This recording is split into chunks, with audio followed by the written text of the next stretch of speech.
सब लोगन के गोड़ लगे छिए।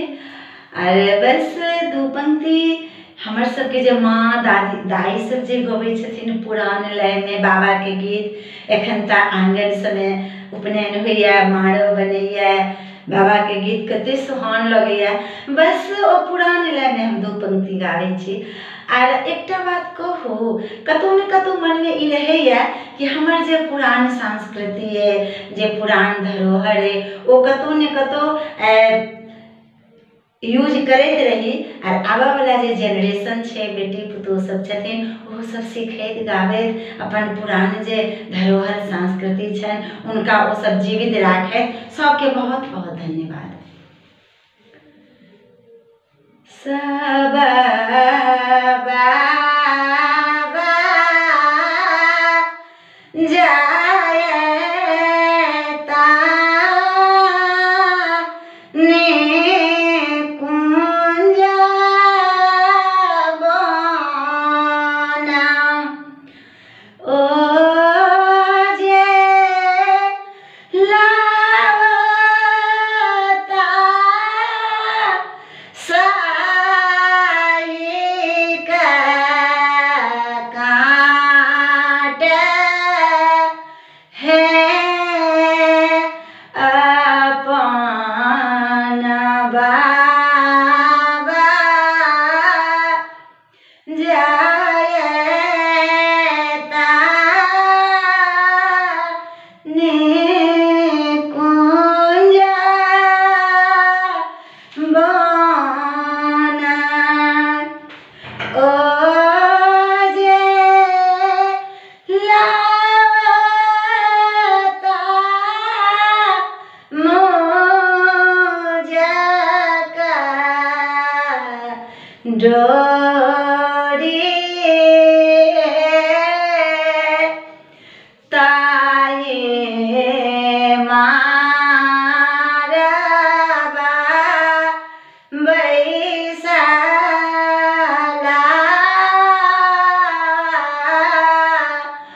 अपन बाबा,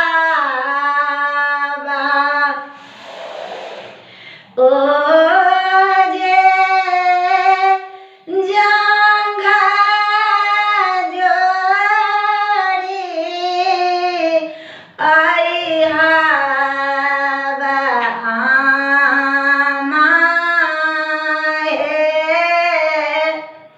कोरा भाये बैसला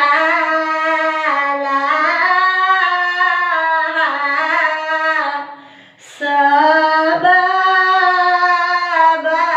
बरुआ बाबा उपनयन कराए दिया है, ताहि मारबा बैसलिहा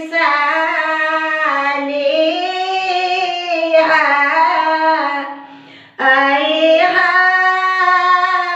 बदादी,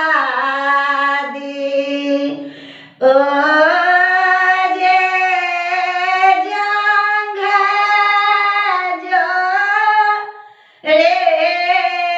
सब दादी है, कोरा भाये बैसला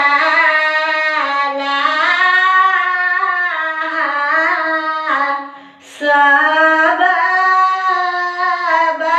बरुआ दादी खोइछा भरी के सलिया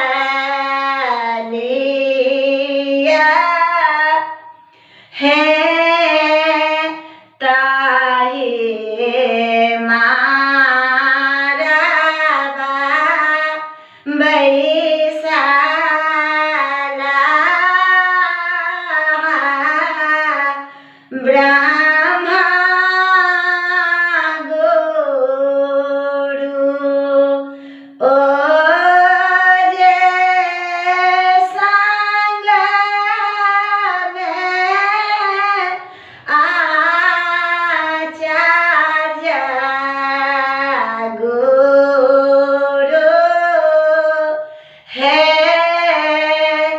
करा जोरे मारा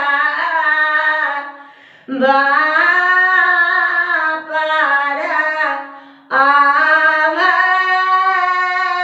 बारा बाबा